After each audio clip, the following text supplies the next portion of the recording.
नमस्कार. आपल्या यूट्यूब चॅनलमध्ये तुमचं स्वागत आहे. आज आपण बनवणार आहोत व्हेज बर्गर. सगळ्यात पहिले आपल्याला काय करायचे, पोहे भिजत घालायचे 5 ते 10 मिनटं. पोह्यांना कसं टेस्ट पण नसती आणि रंग पण नसतो, म्हणून आपल्याला ते टाकायचे. मग आपण एका पॅनमध्ये बटर आणि तेल घालून घेणार आहे. त्याच्यानंतर आपण जिरं, लसूण, मिरची असं हे वाटून घेणार आहे. थोडी बडीशेप वाटून घेतल्यानंतर तिथे बटर आणि तेलात टाकून घ्यायचे. ते चांगलं परतवल्यानंतर आपल्याला त्याच्यात घालायचं आहे कांदा आणि बटाटे उकडून घ्यायचे आहेत आणि त्याला असं मॅश करायचं आहे. तुम्ही मॅश केलं तरी चालेल, असं किसून घेतला तरी चालेल, पण आपल्याला त्याच्यात असे मोठे मोठे काप नाही ठेवायचे बटाट्याचे, म्हणून आपण शक्यतो मॅश करून घ्यायचे. मग त्याच्यात टाकायचे आपल्याला धना पावडर, हळद, लाल चटणी पावडर आणि गॅस मीडियम ठेवायचा आहे, म्हणजे आपले मसाले जे आहे ते करपणार नाही. मग ते चांगलं मिक्स झाल्यानंतर त्याच्यात आपल्याला घालायचं आपण जे बटाटा किसून घेतला होता तो छान मिक्स करायचं आहे. ते मिक्स झाल्यानंतर त्याच्यावर आपण जे भिजवले होते ना पोहे ते घालायचे. त्याने एक टेक्स्चर छान येतो, म्हणून आपल्याला ते घालायचे आणि त्याला कलर नसतो म्हणून ते घालायचे. त्याच्यानंतर घालायचे चवीनुसार मीठ आणि चांगलं परतून घ्यायचे. चांगलं परतवल्यानंतर रूम टेम्परेचरला आल्यानंतर ते आपण अशा पेपरनी रॅप करू आणि 15 मिनटं ते अर्धा तास आपल्याला फ्रीजमध्ये ठेवायचे.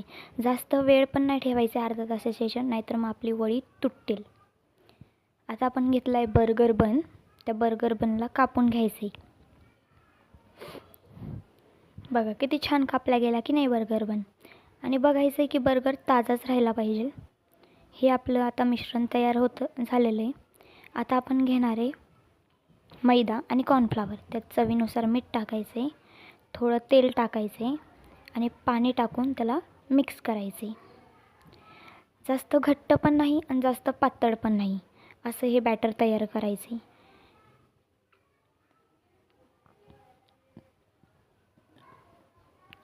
आता आपण आपल्याला ज्या साईजची पाहिजे त्या साईजची टिक्की करून घ्यायची आहे.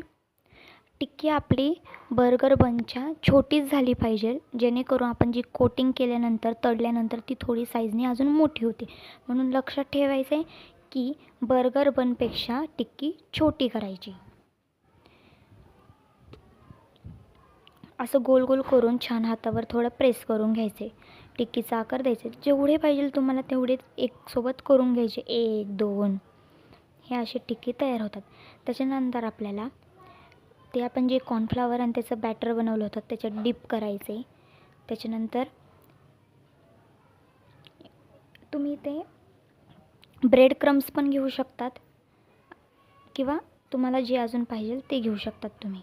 आता मी ते कॉर्नफ्लेक्स असतं ना ते घेतलेलं आहे, त्याच्यात असं कोट केलेलं आहे. मी डबल कोट केलं आहे, तुम्ही सिंगल कोट पण करू शकतात. आता मी ते डबल कोट करून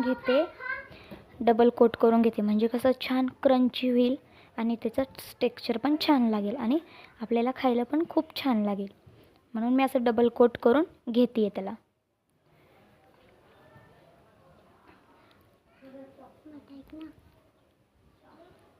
असं डबल कोट करून घेतल्यानंतर आपल्याला ते तळून घ्यायचे. तळताना हे लक्षात ठेवायचे आपल्याला गॅस जास्त मीडियम पण नाही ठेवायचं आणि हाय पण नाही ठेवायचं, म्हणजे आपलं तेल तापलं पण नाही पाहिजे आणि कमी पण नाही तापलं पाहिजे.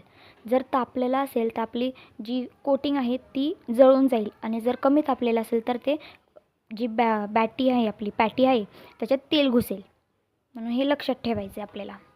असं तळून घ्यायचं छान. तुम्ही बघू शकतात किती छान रंग आला आहे त्याला, गोल्डन ब्राऊन असा. असं तळून घ्यायचं.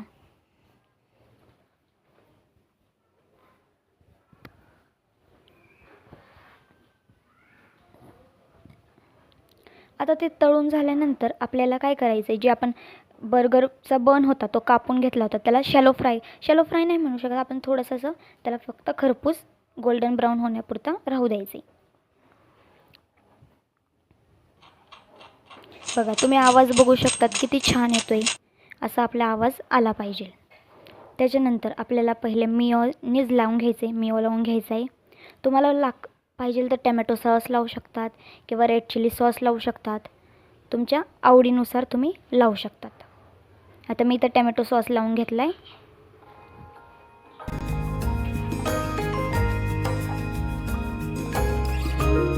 आणि असा आपल्याला बर्गर बन असा हे तयार करून घ्यायचा.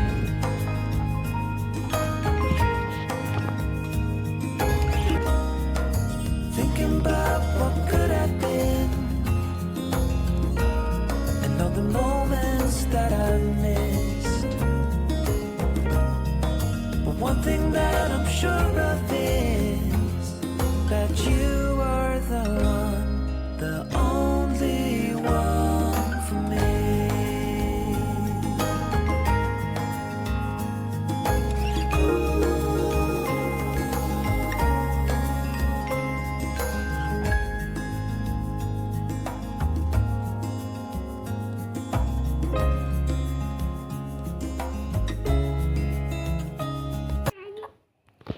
चॅनलवर नवीन असाल तर सबस्क्राईब करून घ्या, लाईक करा, शेअर करा आणि नक्की हा व्हिडिओ आवडला असेल तर सबस्क्राईब करा. धन्यवाद.